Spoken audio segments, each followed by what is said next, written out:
আমাদের ছোটবেলা থেকে ফেলানোর অভ্যাস, আমরা যা পাই সেটাই ফেলা, যেখানে খুশি সেখানে ফেলা।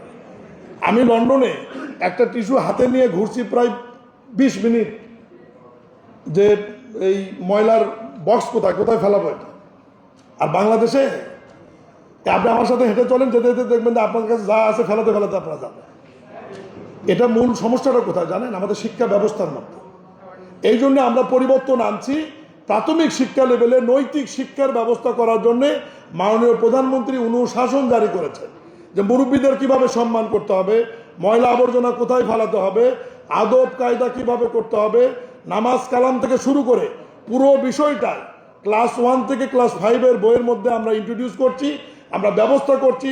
নৈতিক শিক্ষাটা যদি ছোটবেলা থেকে পরিবার এবং স্কুল লেভেল থেকে আসে, তাহলেও ওই লন্ডন ইউরোপের মতো আপনিও বোতল এবং ময়লা নিয়ে ঘুরবেন, যেটা কোন জায়গায় ফালালে পরিবেশ দূষণ হবে না।